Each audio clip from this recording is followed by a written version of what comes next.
Hello, everybody. It's Dr. Jack Wolfson, board-certified cardiologist, and this is the Healthy Heart Show. You are in the right place if you want to know about holistic heart health and wellness.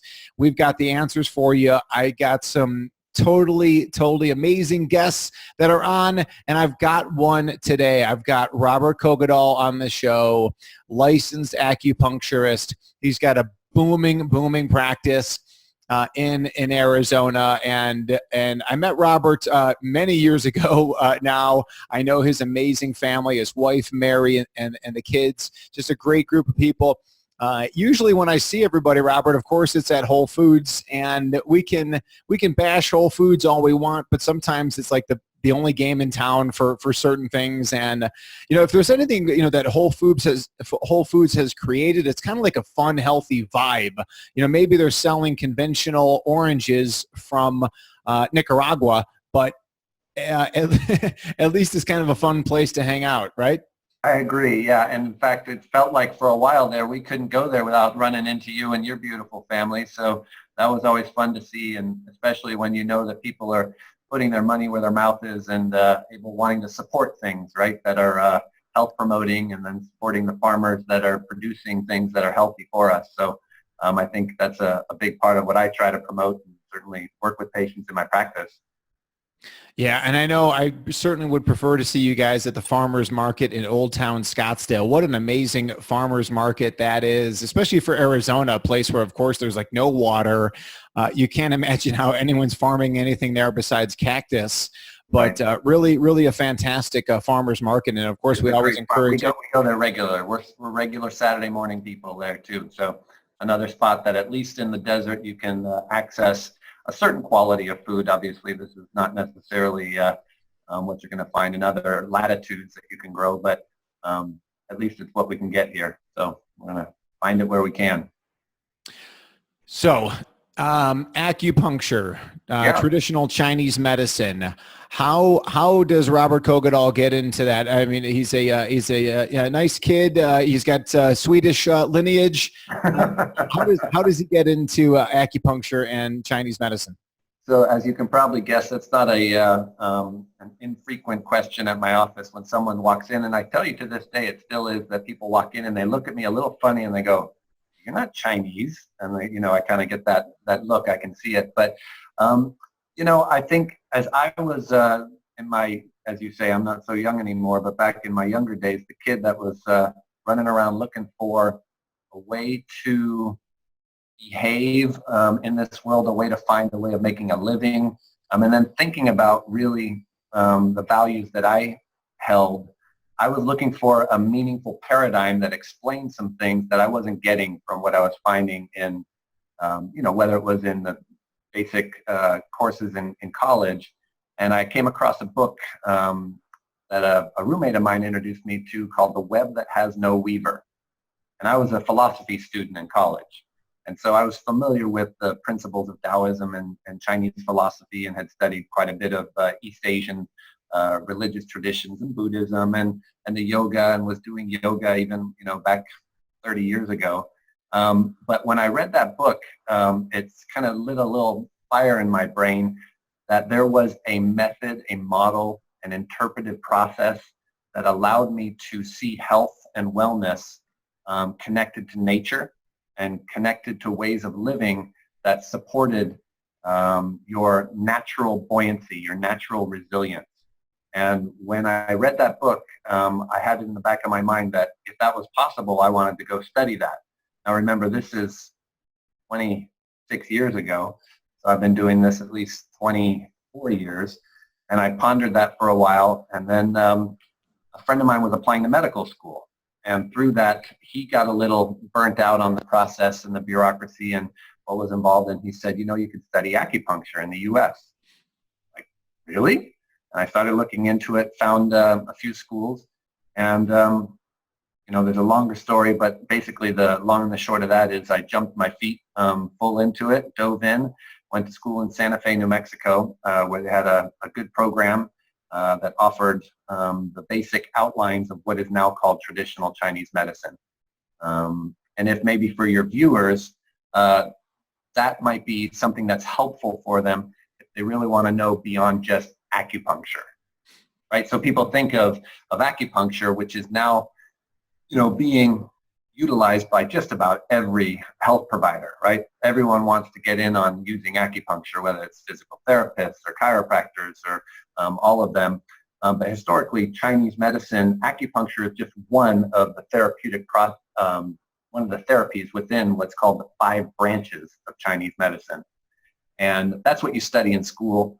And that was a lot of fun diving into all those areas of Chinese medicine that you can that relate to herbal medicine, botanicals, the nutritional dietetics of Chinese medicine, what's called Tui Na, which is a kind of physical therapy or acupressure.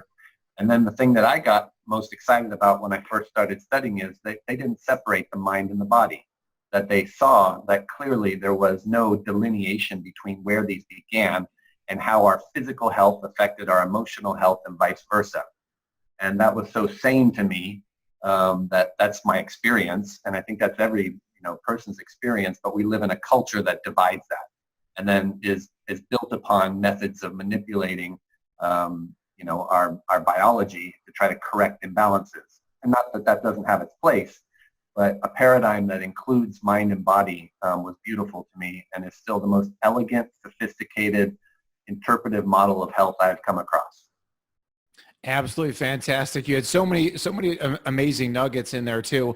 And it's not that I'm necessarily opposed to people practicing outside of their lanes, because people can say, hey, listen, Jack Wolfson, you're practicing outside of your lane. You're a cardiologist. And now you're talking about all this natural stuff.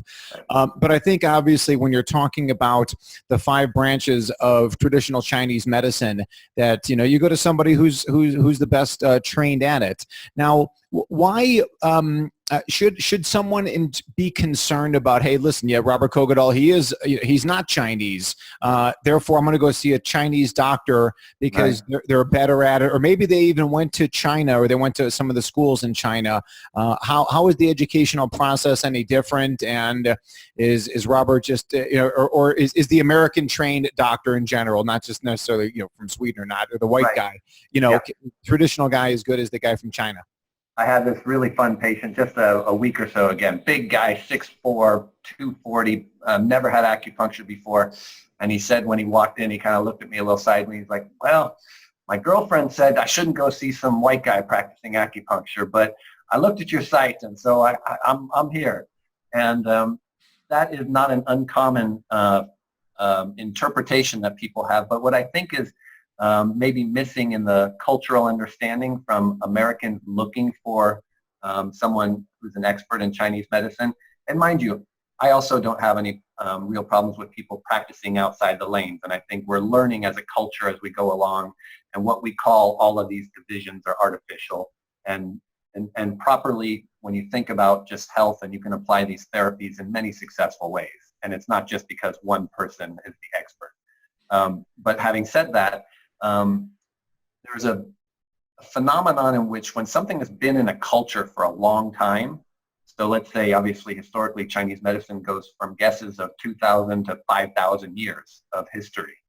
And when the communists took over in China, their paradigm was a strongly anti-spiritual, an atheist perspective, and they did everything they could to remove a lot of the, you could say, the mental, emotional, and spiritual connections in the medicine. And I think when a culture has become bored to some degree with its own traditions, going to another culture enlivens it. And so when Chinese medicine then drifted across the seas and ended up in America here, I think we're in a beautiful part of where we are re-enlivening some of the deepest aspects of Chinese medicine. That's how I see it and how I want to engage with it.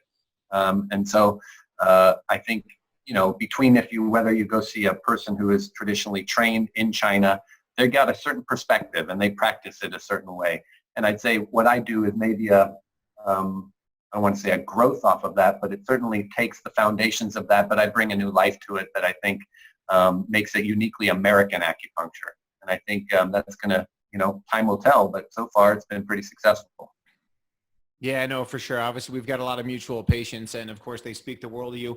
You know, one of the things you talked about really is about how modern medicine, certainly how I was trained, where there's there's the physical body, which is encompasses the vast majority of medical doctors that are practicing that way, and then you've got the psychiatrists, and they're over in the mental realm, and of course, the psychiatrists over there, it's all about pharmaceuticals. But I guess from a philosophy standpoint, you know, Rudolf Steiner was a philosopher in the late 1800s, early 1900s, the founder of the Waldorf School of Methodology, a brilliant philosopher in Germany at the time. And he comes up with this whole concept of anthroposophic medicine, and really stressing the importance of the mind, the soul, the spirit, as one with the body, and talking about them simultaneously. And it's just, I mean, that's such a foreign concept to the medical doctor, but for you, that makes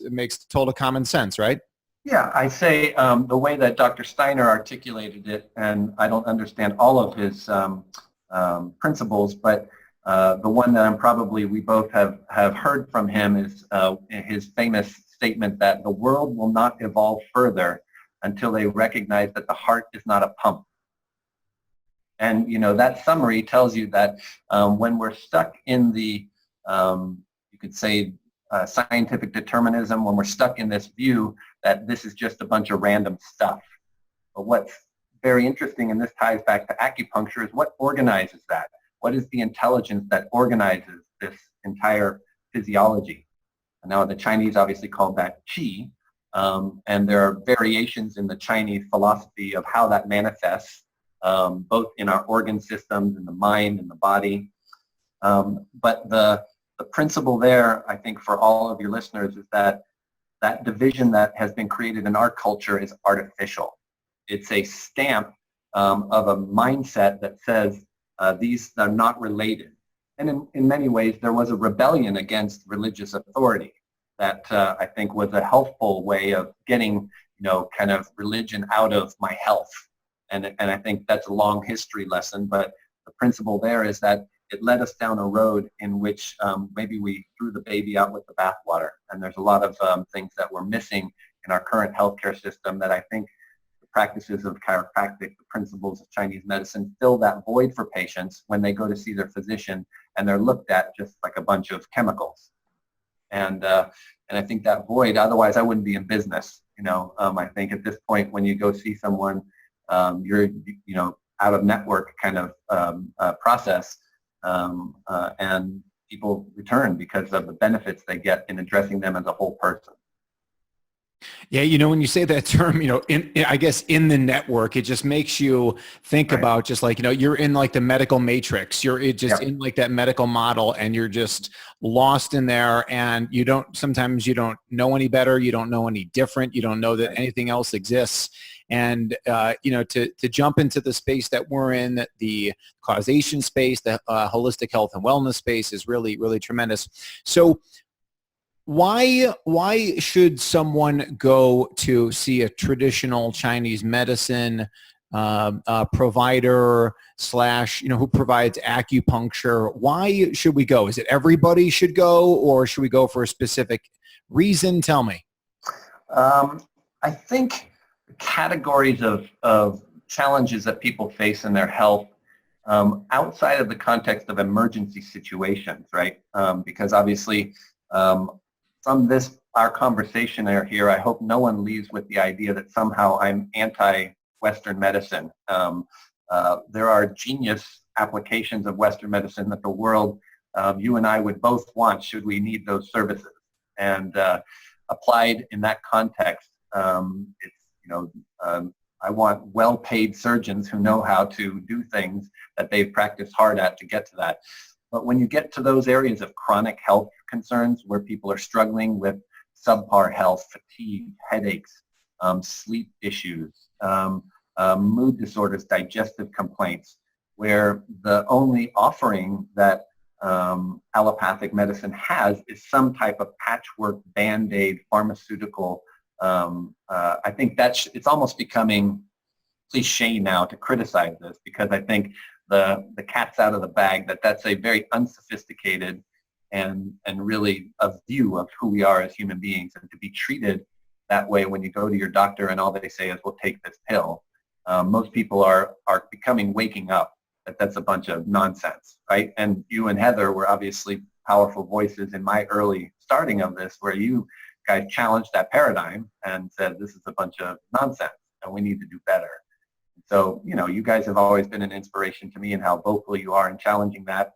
Believe me, I have plenty of physician friends, and I know that sometimes they don't speak up when they challenge those things, and that's for a variety of other reasons. But I think we're getting to a place where, for someone who's looking for wellness, who's looking for why are they subpar, why is their health subpar, why are they not optimal, why are they not in a state of full functioning, which is their gift of being alive as a human being, then this can be a place to begin. It's not the only place, but this is a place where within Chinese medicine, we have an interpretive model that sees the relationships between those various confounding sometimes symptoms, whether it's the gut issues that you have, that you're not sleeping that great, how's your sex life, how all of the, you could say, what does it mean to live deep with your highest energies?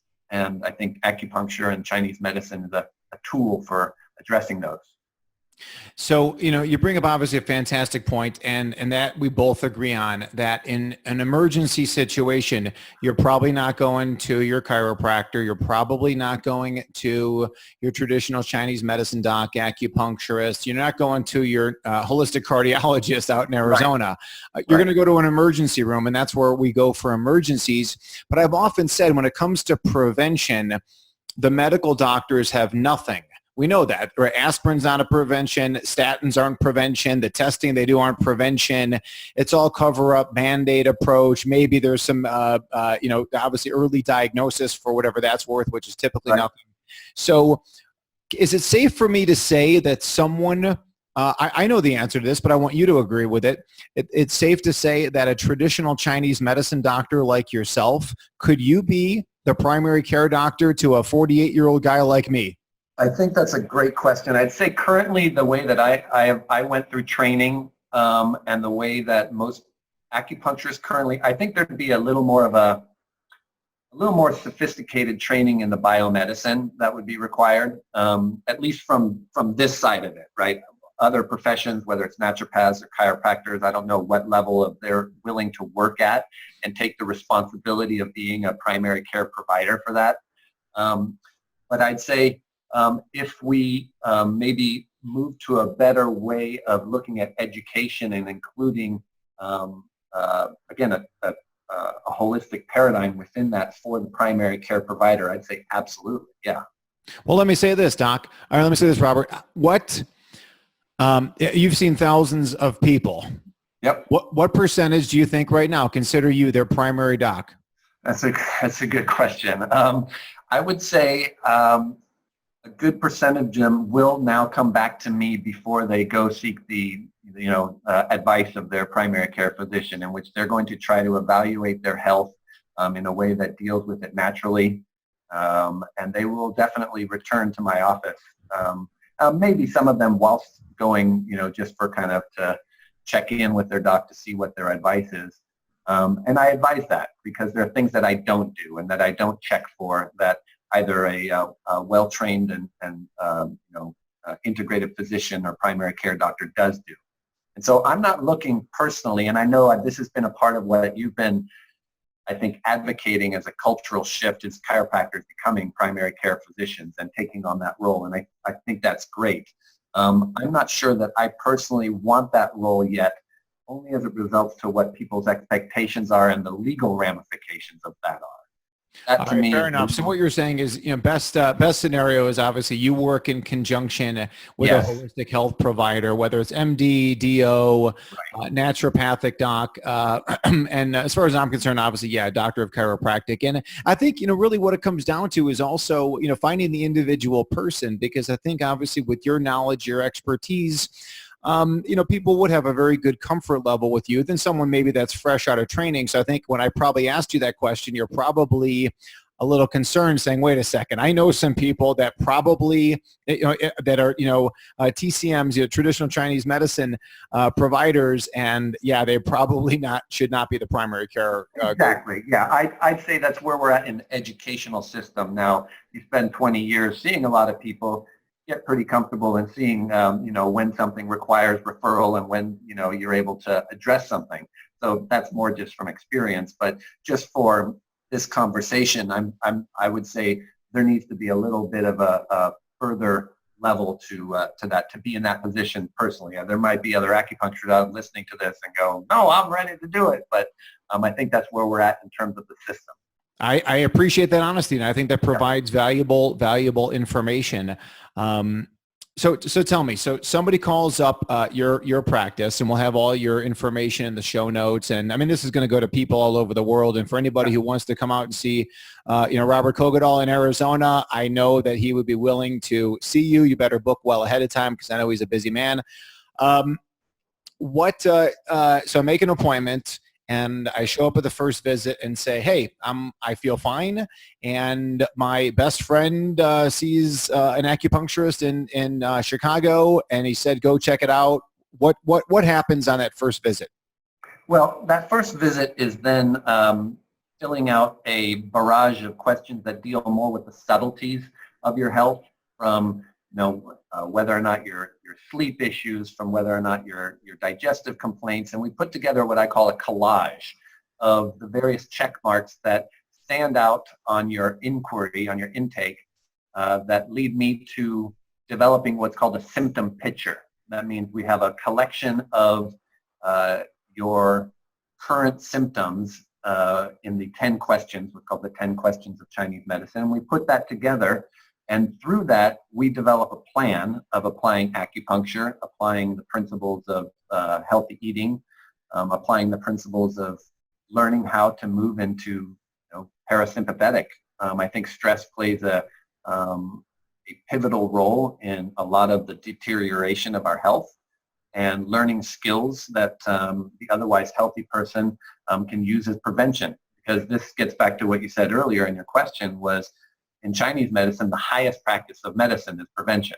And the ancient way of saying that is that you don't dig a well after you become thirsty. And so that line of thinking is exactly what got me inspired into this medicine. And to me, if we are going to do anything to address the fact that we're headed towards 20% of GDP spent on healthcare, which is going to economically bankrupt our country, we need to have a better model to understand prevention and work from that place, and not just fix it when it's about to go out of, and explode. So how do you say that in Chinese, that we shouldn't dig a well after we're thirsty? What is the translation of that? All right.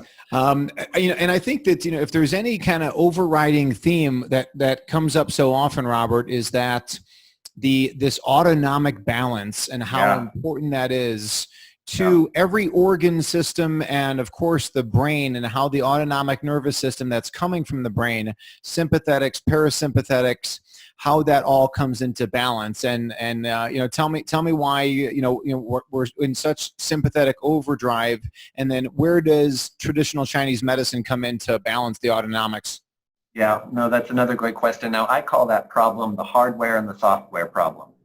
And for me, if I'm evaluating someone, it's almost the question is, where is that central imbalance coming from? What's the center of gravity of where their health problem is arising from? And obviously, if your hardware is off, that is, if you have hormone imbalances, or and if you're what we call your software program, meaning if your story is that everything is out to get me, right? That you're always in a state of interpreting your environment as though there's a threat. Either one of those are going to lead to imbalances. And if they're otherwise, doing well on their nutrition, they get enough sunshine, and they do a lot of good things for their health, but they're still struggling, then we learn meditation. We learn the practices and techniques and tools. When you come in for acupuncture here, this isn't just about sticking you full of needles. When you lie down with acupuncture here, the therapy is to help guide your entire autonomic nervous system into a state of parasympathetic. And that translates biologically into powerful healing for your immune system, the entire system. So the acupuncture therapies here are offered in a way that don't even sidetrack the fact that if you aren't able to, more often than not, go into deep states of relaxation, you're going to reach burnout. And that burnout state we see in our culture at large, writ large. So I work in that sense individually with people to help address those things through learning those tools and techniques, and as well as addressing what I call the hardware issue. You know, how's your lifestyle? Do you sit in front of a computer all day? Do you get up? Do you get enough sunshine? Are you drinking structured water? Are you, you're doing your grounding? All the kind of fun lifestyle stuff that I like to teach on mitochondrial medicine. So, yep. Fantastic. So the first appointment, they would typically include some form of acupuncture therapy as well on the first visit, or what? Yeah, so we'll sit down, we do the classical, what's called reading of the pulses, looking and evaluating the tongue, the 10 questions, getting a whole story, get their history, and really learn what their goals are, get a sense of what their vision is for their health, look at what they've been doing, what they've tried, who they've seen, what medications they are on, what's worked, what hasn't, and really try to develop a step-by-step plan on the cumulative things they can begin to put one foot forward for, to really change the dynamics of their health and to begin to get results. Because no one comes to see me consistently and paying me their hard-earned money unless they get some transformation, unless something changes. That's the beauty of having an outside the paradigm practice when it's a cash business, is that you have to get results, right? People don't come running back to me if they have found that after a certain amount of time they're still struggling with their health. So I'm motivated to evaluate really all the areas that I think are powerful ways of changing your biology and your mind and getting back into balance. So as far as food in traditional Chinese medicine, you'll have to let me know where things are and kind of what the interpretation or how you approach it is, because obviously we both go to the farmer's market, we both go to Whole Foods, where we know that organic and pesticide-free produce, if we eat seafood, it's wild. If we eat meat, it's free-range, grass-fed. But where do the Chinese kind of come in on, and how do you look through their eyes at the individual patient from a nutrition standpoint? Well, that's a good question too, and you could say that maybe my views on that have evolved even beyond the Chinese medical perspective, and taken account of what a lot of the science of nutrition tells us about moving beyond the calories in and calories out model, and understanding that quality is paramount, and that eating seasonal is central, and eating local and seasonal is key to that. So I take a lot of cues from a person too, from Dr. Cruz, in understanding that all food is tied to the photosynthetic web, and that if you're eating outside of that, that can lead to circadian imbalances. And so I promote, you could say, a seasonal, local form of, if you want to call it paleo or keto, that is built around what your gut system, what your biology tells me you're designed for. And but if so someone comes into the traditional Chinese medicine, doc, I mean, tell me, I mean, what could, I mean, I know what, obviously you told me what you think, and I know that obviously about you, but what about if they go into somebody else who's recommended? I mean, where do the Chinese, I mean, they spend studying this, for thousands of years. Where do they come in with nutrition? They offer, you could say the Chinese dietetics is, you've probably heard of not putting ice in your water and not drinking a lot of cold fluids, because this is considered, my big gut here, this is considered to be the conversion of food into chemical energy requires that your digestive system is able to do that efficiently. When you become inefficient for whatever reason, and you don't properly break down your food, it's going to become what they call phlegm or damp phlegm. And that's the language that's used. I tend in my practice to have moved beyond some of the classical Chinese language in describing things, because when I say that to people, they look at me funny, but that is the language associated with inefficient digestion leads to buildup of damp phlegm, and if that goes on long enough, it'll cause a lot of problems. So if you went and saw someone, for example, who was maybe still a Chinese practitioner, they're going to recommend things like kanjis, which are like these cooked soups. So they're big into soups and stews and a lot of those foods. But I think still within the Chinese dietetics, it even gets back to circadian rhythm and eating locally and seasonally. That's kind of the overall principle. So if anyone went to do that, hopefully that's what you would get. And, you know, stay away from sugar and processed food and all that kind of stuff. But I think what you and I are thinking about, or at least where I'm headed, is even beyond the food paradigm, right? So even moving into more of an understanding of light imbalances and what those are doing to us currently in the modern world. I most certainly agree, obviously, and there's a lot of people who believe that food is kind of lower down on the rung of importance, and at the very least, it would be hierarchy. Yeah. It would be in the third place, you know, and it's kind of like, you know, 1 and 1A is sun, and then of course sleep. And I'm not really sure which one's more important. But I would definitely have to say, obviously, that if you take a person who's on the best diet yet doesn't get sun and doesn't sleep, they're in trouble. And I think they're in more trouble than the person who gets the sun, gets the sleep, and even though they're eating junk food. But let's just say that they're all three very important, and we agree with that. We can agree on that, yeah. Robert, what does laboratory testing come in to your wheelhouse, or things that you look at, or if you will, consider, with the individual patient? So that's another great question, and this does get back to when you go to school for Chinese medicine, which historically the highest degree offered was a Master's of Science in Oriental Medicine. As of about 7-8 years ago, they started offering a doctoral program. And I don't know the level of where those people get into towards learning testing and stuff, maybe like a naturopath or that. I don't do labs or order labs. So that's why I would say I work more with a integrative physician or a naturopath if someone wants to get that more information. And that would stand back to your original question of how I think if someone wanted to practice Chinese medicine as you could say a primary care provider, that would be something that would be wanted as a regular part of your initial visit and et cetera. But it's not at my office. So they will have had that from their doctor. Okay. What, I think that, when it comes to supplements, obviously everybody is concerned about the quality of the supplements, the integrity, the history of the company.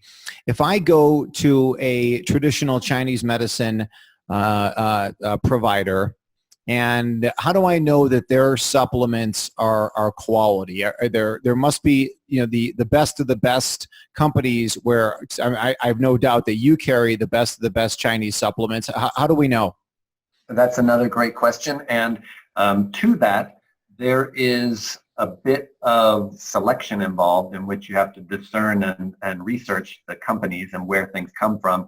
I tend to have moved towards American companies, so I carry a lot of standard process, which was actually kind of where the chiropractors, I think, were very much forward thinking and using that company, and they saw the market for a lot of acupuncturists coming out of school, and so they've really tapped into those formulas. So I've been to the farm, I've done the tour, I've seen that a good portion of their products are effectively dehydrated food and concentrated. And so the way that they have applied the different formulas that they have are very much in sync with the Chinese principles of applying botanicals and herbs. So again, not to hopefully any of my friends who are out there and own Chinese herbal companies, but I don't use a lot of those. I'm going to use standard process. I'm going to use a lot of the nutraceuticals that are probably more in the bag of, say, naturopaths or others that use different supplements within that. And I really just gear it towards each patient, depending upon what their needs are. So on that note, I stick to things that are mostly American. I haven't witnessed where it was grown in terms of Chinese botanicals. I'm confident that they do go through various testing processes that render them at least healthful. but I don't have the ability to check those claims. So I try to stay away from those personally.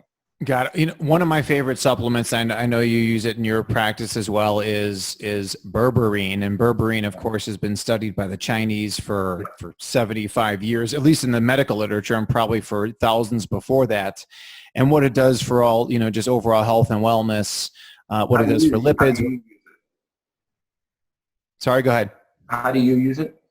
So Berberine to me, I think it's like the Swiss Army knife of supplements. It does everything. If you go into the medical literature and you've got a health complaint, whether it's cancer, there's hundreds of studies on Berberine and cancer, hundreds of studies on cardiovascular and lipid modification, blood sugar modification, of course, tremendous antibacterial, antiviral, antifungal, and anti-aging supplement on what it does as well. Helps. There's evidence that it helps to heal leaky gut. So I mean, there's nothing.